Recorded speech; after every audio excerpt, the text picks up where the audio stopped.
जी, अस्सलाम वालेकुम। Welcome back my YouTube channel novel words by Waheedan Mustafa. कैसे हैं आप सब? क्या चल रहा है आजकल फ़िक्शनल वर्ल्ड में? तो चलते हैं हम अगली वीडियो की तरफ। लास्ट वीडियो में लास्ट लाइन्स ये थी कि वो मुसरत सिंगलम रोड थी खड़ी उसे जाते देखती रही, फिर एक नज़र कमरे के बंद दरवाज़े पे डाली, जहाँ इनका बेटा सो रहा था और सर झटक कर वापस संगमेल की तरफ पलट गई, जहाँ बहुत से काम इसके मुंतज़र थे। डीजे ने दरवाज़ा खोला तो वो इसे आईने के सामने खड़ी दिखाई दी। वो दरवाज़ा बंद करके आगे आई और हया के सामने खड़ी होकर पूरी फुर्सत से और बहुत मशकूक निगाहों से उसे देखा। उसके हाथ में मस्कारा ब्रश था और वो आईने में देखती आंखें खोले एहतियात से पलकों से ब्रश मस कर रही थी। गहरा काजल, स्याह सुनारी सा आई शेड और लबों पे चमकती गुलाबी लिपस्टिक वो बहुत मेहनत से तैयार हो रही थी। बाल यूं सेट कर रखे थे कि ऊपर से सीधे आते बाल कानों के नीचे तक मुड़कर घुंघराले हो जाते थे। बालों पे उसने कुछ लगा रखा था कि वो गीले-गीले से लगते थे और जो फ्रॉक उसने पहन रखा था उसके ऊपर पेटी कदीम तर्ज के सुनहरे सिक्कों से भरी थी। आस्तीन बहुत छोटी थी और इन पे भी सुनहरे सिक्के लटक रहे थे। नीचे लंबे फ्रॉक की कलियां स्याह थीं, टखनों से सरासर झलकता पजामा भी स्याह था। किधर की तैयारियां हैं? टीचर ने सर से पैर तक उसे देखा। डिनर की? उसने लिप ग्लोस के चंद कतरे लिपों पे लगाए और ऐने में देखते हुए आपस में मस करके खोले। किसके साथ? जहाँ के साथ। बेसाख्ता लबों से फिसला लम्हे भर को वो चुप हो गई, फिर लापरवाही से शाने चुका दिए। वैसे वो शादीशुदा है। अच्छा, वो 2 घंटे दूसरी सर्दी में बालकनी में खड़ा रहता है, चूल्हे के तारों में हाथ डालकर उसे ठीक कर देता है, सारा किचन साफ करके जाता है, फिर तुम्हें डिनर पे बुलाता है और तुम इस सारी तैयारी के साथ जा रही हो। फिर सोच लो, वो अब भी शादीशुदा है। बको मत। वो हंसते हुए कुर्सी पे बैठी और झुककर अपनी स्याह हाई हील्स पहनने लगी। ना बताओ, मैं भी पता लगा कर रहूंगी। नीचे मुंह पे हाथ फेरती अपनी कुर्सी पे बैठ गई। हया ने गुनगुनाते हुए मेज पे रखा अपना छोटा सुनहरी क्लच उठाया। वही दावर बाई की मेहंदी वाला क्लच जो उसने जहाज में भी साथ उठा रखा था। उसे वो ज्यादा इस्तेमाल नहीं करती थी। अब भी खोला तो अंदर एक तय किया हुआ विजिटिंग कार्ड और सलाद का कॉलिंग कार्ड भी रखा था, जो उन्होंने अबू धाबी में खरीदा था। उसने मोबाइल, पैसे और शिवाजी का आईडी कार्ड अंदर रखा हुआ था। क्लिप छोटा था, हाले का दिया गया मोटा पर्दा मोबाइल इसमें पूरा नहीं आ रहा था, तो उसने मोबाइल हाथ में पकड़ लिया और अच्छा, मैं चली कहकर हैंगर पे लटकाया अपना सफेद नरम कोट एक हाथ से खींच कर उतारा और बहर लपकी। बारीक लंबी हील से पथरीली सड़क पर चलते हुए उसने कोट सीधा किया और पहना, फिर चलते चलते सामने से बटन बंद किए। गुरसुल गुरसुल का स्टॉप जरा दूर था, उसे वहां तक पैदल जाना था। वो कोट की जेबों में हाथ डाले सर झुकाए तेज तेज सड़क पर चलती जा रही थी। शाम की ठंडी हवा से इसके गीले घुंघराले बाल कमर पे उड़ रहे थे। जिस लम्हे वो गुरसुल स्टॉप के करीब पहुंची, उसे गुरसुल दूर सबांजी के गेट से बाहर आती दिखाई दी।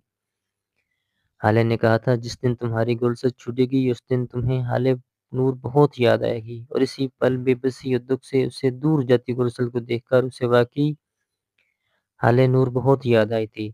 उसने जेब से मोबाइल फ़ोन निकाला और जहाँ को पैगाम लिखा, मेरी गुरसुल छूट गई है, मुझे पिक कर लो, मैं स्टॉप पे खड़ी हूँ। वो कितनी ही देर वहाँ सड़क पे टहलती रही मगर इसका जवाब नहीं आया। शायद इस गरीब के पास जवाब देने का भी क्रेडिट नहीं था। हॉर्न की आवाज़ पर वो अपने हाल में लौट आई, जहाँ एक स्याह चमकती हुई कार इसके ऐन सामने खड़ी थी। ड्राइवर ने बटन दबाकर अपनी तरफ का शीशा नीचे किया और चेहरा ज़रा सा मोड़कर उससे मुखातिब किया। Madame Suleman, Taksim square. जहाज़ के अंदर तुर्क लबो लहजे में ड्राइवर ने चंद अल्फाज अदा किए, उसने सर हिला दिया और दरवाज़ा खोलकर पिछली नशिस्त पे बैठ गई। वो यकीनन जहाँ का ड्राइवर था, गो कि उसने मुफलर चेहरे के गिर्द लपेट रखा था और सर पे टोपी भी ले ले रखी थी। हया बस इसकी एक झलक ही देख पाई थी। फिर भी उसे गुमान गुज़रा कि उसने स्याह फ़ार्म हबशी को कहीं देख रखा है। कहाँ, ये सोचने का वक़्त नहीं था। वो मुस्कुराते हुए, जहाँ को बहुत शुक्रिया, मैं पहुँच रही हूँ, लिखने लगी। ज़रा की ज़रा उसने निगाह उठाकर देखा, बैक व्यू मिरर में एक दोबारा देखा भी, मगर ड्राइवर ने उसे कुछ यूँ सेट कर रखा था कि वो सिर्फ़ अपना ही चेहरा देख सकती थी। टक्सम स्क्वायर के तरीके के पंछी ने अपने पर फैला रखे थे और इसी मुनासबत से हर सू बत्तियां जगमगा रही थीं। पूरा स्क्वायर इन मसनूई रोशनियों से चमक रहा था। जिसमें आज़ादी की तरफ से मुखालिफ सिमतों में सड़कें निकल रही थीं, वहाँ हर सू ट्रैफिक का रश था। जिसमें आज़ादी को चारों तरफ से घास के एक गोल कता अराजी ने घेर रखा था, जैसे किसी फूल की चार पत्तियां हों और हर पत्ती के किनारों की लकीर पे पथरीली रूश बनी थी। वहाँ लोगों की खूब चहल पहल थी। ड्राइवर ने स्क्वायर के मुकाबिल एक इमारत की बैरूनी दीवार के साथ खड़ी गाड़ी खड़ी कर दी, जहाँ सिकंदर उसने उंगली से इसी दीवार की तरफ के साथ साथ दूर इशारा किया, जहाँ जहान की सफ़ेद कार खड़ी थी। यूं कि वो दीवार के इस किनारे पे थी तो ये स्याह कार उस किनारे। उसने दरवाज़ा खोला और बारीक हील एहतियात से वह सड़क पे रखी। टक्सम स्क्वायर को इसकी हील्स पसंद नहीं थी, उसे अंदाज़ा था। वो अपनी गाड़ी के साथ ही खड़ा था। बोनट खोलकर वो झुके हुए कुछ ताड़ें जोड़ रहा था। स्याह जैकेट और जीन्स में मलबूस हमेशा की तरह आम से हुलिये में। वो कोट की जेबों में हाथ डाले सहज-सहज चलती इस तक आई। वो कुछ गुनाते हुए एक तार को दूसरे के साथ जोड़ रहा था। हील की टक-टक पे रुका और गर्दन घुमाकर देखा। अस्सलाम वालेकुम। इसे देखकर वो मुस्कुराते हुए सीधा हुआ। वालेकुम अस्सलाम। इस तारीख कोने में क्या कर रहे हो? मेरी कार हर ख़ास मौक़ों पर दगा दी जाती है। अभी मसला कार ही है, खैर मैं फ़िक्स कर लूँगा। वो हाथ झाड़ते हुए लापरवाही से बोला, वो तो तुम कर लोगे, मुझे पता है। जहाँ सिकंदर के पास हर मसले का हल होता है। वो धीरे से हँसती। तुम बताओ, पूरे स्क्वायर पे मुझे तलाशते तुम्हें कितनी देर लगी और बस पे आई हो? नहीं, तुम्हारी बेची गई शोफर। तुम बताओ, पूरे स्क्वायर पे मुझे तलाशते तुम्हें कितनी देर लगी और बस पे आई हो? नहीं, तुम्हारी बेची गई शोफर ड्रोन कार में आई हूँ। वो धीरे से हंस दिया। ये तंज करना कहाँ से सीख लिया है तुमने? मैं इतना गरीब भी नहीं हूँ कि तुम यूं मजाक उड़ाओ। वो हंसकर सर झटकता पुनः बंद कर रहा था। हया ने गर्दन फेरकर पीछे देखा। तवील दीवार के सिरे पे वो सहकार इसी तरह खड़ी थी। तुम्हें मेरा मैसेज नहीं मिला था? वो कदरे बेचैनी से बोली। मैसेज? जहां ने जब थपथपाई, मेरा मोबाइल कहाँ गया? उसने दूसरी जेब में हाथ डाला और अपना स्मार्टफोन निकाला, फिर इसकी स्क्रीन को उंगली से छुआ। नहीं, उसने स्क्रीन हया के चेहरे के सामने की। वहाँ इनबॉक्स खुला था और हया का कोई पैगाम न था। हया ने बेख्तियार अपने हाथ में पकड़े फ़ोन को देखा। उस पे पैगाम रुकने का निशान नज़र आ रहा था। उसने जल्दी से बटन दबाते हुए आउटबॉक्स खोला। उसके दोनों पैगाम वहीं फंसे हुए थे। ओह! बैलेंस बिल्कुल ख़त्म था। ज़ाहिर है फिर मैसेज कैसे जाता? कोई ख़ास बात थी क्या? वो कार को लॉक कर रहा था। तुमने मुझे इस पार्किंग एरिया में डिनर करना है या किसी महज़ब जगह पे? वो बात बदल गई। कनखियों से उसने इस लश-पश चमकती स्याह कार को देखा जो दूर खड़ी थी। उसे किसने भेजा? वो कुछ भी समझने से कासिर थी। अगर ये कार मेरा इतना वक़्त ज़ाया न कराती तो मैं अब तक किसी रेस्टोरेंट में जगह ढूँढ भी चुका होता। लेकिन अब भी देर नहीं हुई। वो दोनों साथ-साथ सड़क के किनारे चलने लगे। इस्तिक़लाल स्ट्रीट नामी वो तवील गली टक्सम स्क्वायर के साथ से ही निकलती थी।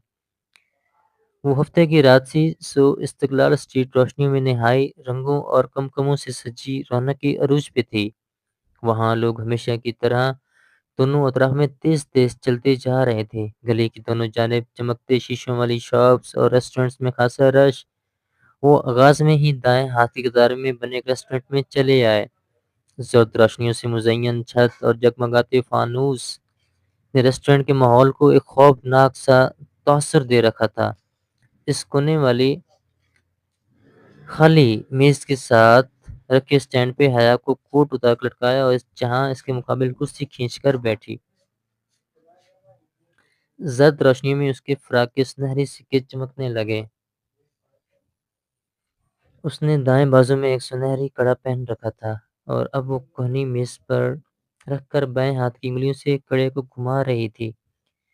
सुनहरी क्लच और मोबाइल उसने मेज़ पे ही रख दिया था। ऑर्डर मैं करूँ या तुम? दावत तुम्हारी तरफ से है सो तुम करो। उसने ज़रा उसे शाने चुकाए। जहाँ ने मुस्कुराकर सर को खम दिया और मेन्यू कार्ड खुलकर इन्हिमाक से पढ़ने लगा। अपनी आदत के मुताबिक वो पढ़ते हुए निचले लब को दाँत से दबाए हुए था। हया ने कदरे बेचैनी से पहलू बदला।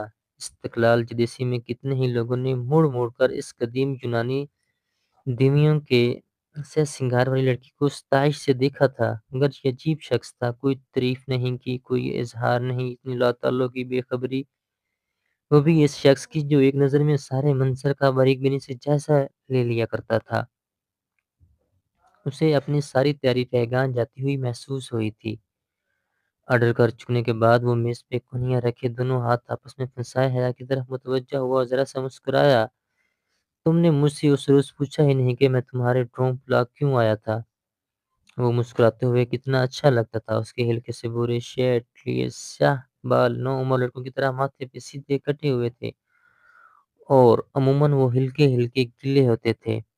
पुरकशिश आँखों में एक नरम धीमा-सा तासुर लिए वो अब इतना कमगो और मुहतात नहीं लगता था जितना पहले दिन लगा था। ज़ाहिर है किसी काम से ही आए हो, मुझसे मिलने बिलख़ुसूस आओ तो ये तो ज़रा मुश्किल ही है। तुमसे मिलने बिलख़ुसूस ही आया था और इसके लिए मम्मी को पाकिस्तान, फ़ातिमा आंटी को फ़ोन करके तुम्हारे रूम का नंबर पूछना पड़ा था, वरना तुमने तो हमें एड्रेस तक ही नहीं दे रखा। और ये बात तो अम्मा ने उसे कल ही फ़ोन पे बता दी थी, मगर लम्हे भर उसने सोचा था कि ढूँढने वाले तो बिना पते के भी ढूँढ लेते हैं, जैसे वो सफ़ेद गुलाब उसे हर जगह तलाश कर लेते थे। तो फिर आप क्यों आए थे मुझसे मिलने? बस यूँ ही। मुझे लगा कि तुम इस रोज़ इस्तिक़लाल स्ट्रीट में मुझसे ख़फ़ा हो गई थीं। अच्छा तो आपने मुझे उस दिन पहचान लिया था। हो सकता है वो मेरी शक्ल की कोई लड़की हो। वो बहुत जल्दी भुला देने वालों में से नहीं थी, सो बड़ी हैरत से कड़े उँगलियों में घुमाते हुए बोली थी, "एक बात अभी क्लियर कर लेते हैं एक बात अभी क्लियर कर लेते हैं हया।" वो कदरे आगे को होते हुए संजीदगी से बोला, "मैं बहुत एक्सप्रेसिव नहीं हूँ, मैं लंबी-लंबी बातें नहीं कर सकता, मैं प्रैक्टिकल सा आदमी हूँ, ऐसा आदमी जिसको फ़िक्र-ए-मौश हमेशा घेरे रखती है। मेरे पास बड़ी यूनिवर्सिटी की डिग्री नहीं, मैं एक रेस्टोरेंट चलाता हूँ जिसकी मिल्कियत मेरी अपनी नहीं है। मैं कई सालों से इस रेस्टोरेंट की किस्तें अदा कर रहा हूँ जो कि पूरी ही नहीं हो रही। ये चीज़ मुझे बहुत परेशान रखती है। वो क्रीडल की वो क्रीडल्स जो इस दिन मेरे साथ थी, वो मेरे रेस्टोरेंट की इमारत की ओनर है। हमारे दरमियान इस वक़्त यही मसला ज़ेर-ए-बहस था जहाँ तुम वहाँ आई। है मैं इस दिन इतना परेशान था कि तुम सोच भी नहीं सकती। वो मेरी प्रॉपर्टी ज़ब्त करने की बात कर रही थी और अगर मैं इसकी रकम अदा ना कर पाया, तो वो ऐसा कर भी गुज़रेगी। इसी परेशानी में मैं तुम्हारे साथ मिसबिहेव कर गया। I am sorry for that. मगर अपनी तमाम परेशानियों में भी मुझे अपने से जुड़े रिश्तों का एहसास है और मैं इनकी परवाह करता हूँ। हया ने समझकर इस बात में सर हिला दिया। हो अब अब भी खफ़ा हो इसी बात पे? वो कदरे तवक़्क़ुफ़ से बोला, नहीं मैंने तुम्हें तभी मौका दिया था, जब तुमने किचन के सारे बर्तन धोए थे और चूल्हा फ़िक्स करके दिया था। वो बेख्तियार हँस पड़ा, मगर वो जिंजर ब्रेड हाउस मुझ पे उदार है। इससे कबल वो जवाबन कुछ कहती, एक वेटर इसकी तरफ आया था। मैडम सुलेमान, हया ने चेहरा उठाकर देखा और लम्हे भर को पत्थर की होगी। वेटर एक सफ़ेद गुलाबों का बुके मेज़ पे रख रहा था। ये आपके लिए। साथ ही उसने एक दौर दोया तह किया हुआ कागज़ हया की तरफ बढ़ाया। लीजिए मादाम। वो जो सख्त निगाहों से गुलदस्ते को देख रही थी चौंकी और मुस्तरब से अंदाज में वो कागज़ थामा उसके कदमों से जान निकल चुकी थी। मुअद्दब सा वेटर वापस पलट गया। उसने कँपकँपाती उंगलियों से कागज़ की तहें खोलीं। 20 सत्र कागज़ के कैनवास में अंग्रेज़ी के 3 सतूर लिखी थीं, मेरी कार में सफ़र करके यहाँ आने का शुक्रिया, लेकिन असूलन मुझसे लिफ्ट लेने के बाद आपको डिनर मेरे साथ करना चाहिए था, ना कि अपने कज़न के साथ। From your Valentine. जहान गिलास लबों से लगाए घूँट-घूँट पानी पीता पलकें सिकेड़े इसके चेहरे के बदलते रंगों को देख रहा था।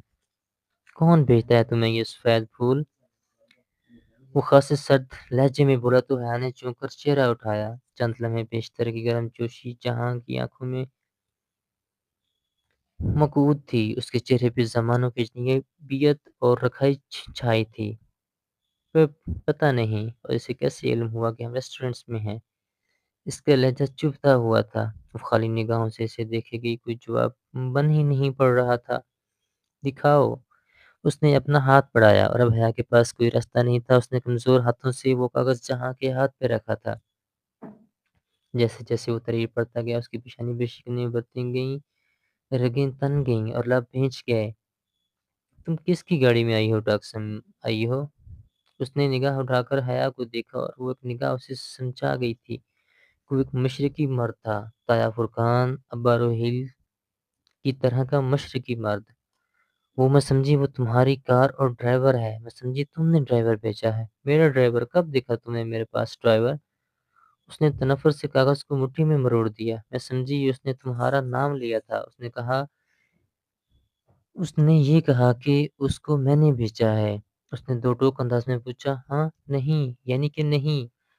اس نے نہیں بتایا کہ اسے کس نے بھیجا ہے، اور تم اس کے ساتھ بیٹھ گئی۔ حیا، تم یوں کسی کی گاڑی میں بھی بیٹھ سکتی ہو؟ میں نے کہا نا، میں سمجھی وہ تمہاری کار ہے۔ بے بسی کے مارے اب غصہ آنے لگا تھا۔ بے قصور ہوتے ہوئے بھی اسے اپنا آپ مجرم لگ رہا تھا۔ میرے پاس تم نے دوسری کار کب دیکھی؟ تم اگر مجھ پہ اتنی بے اعتباری ہے تو میں لعنت بھیجتی ہوں تم پہ۔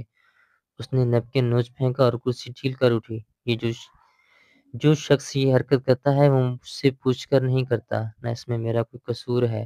اگر تم مجھے اتنا ہی برا سمجھتی ہو تو ٹھیک ہے، یہاں اکیلے بیٹھو اور اکیلے کھاؤ، اکیلے رہو۔ اس نے کلچ یوں ہاتھ مار کر اٹھایا کہ کرسٹل کا گلدان میز سے لڑک کر نیچے جا گرا۔ چھناکے کی آواز آئی اور وہ کرچیوں میں بٹ گیا، جہاں شاید اس لیے تیار نہیں تھا مگر اس کے تاثرات دیکھنے کے لیے نہیں رکی۔ وہ تیزی سے میز کے ایک طرف سے نکلی سٹینڈ پہ لٹکا کوٹ کلر سے پکڑ کر کھینچا اور تیز تیز چلتی ہوئی باہر نکل گئی۔ اگر وہ اس کے پیچھے آنا بھی چاہتا تو ابھی جو نقصان وہ کر کے گئی تھی اسے پورا کر کے ہی آتا، اور اس کارروائی میں اسے جتنے منٹ لگتے اتنی دیر میں وہ دور جا چکی ہوتی۔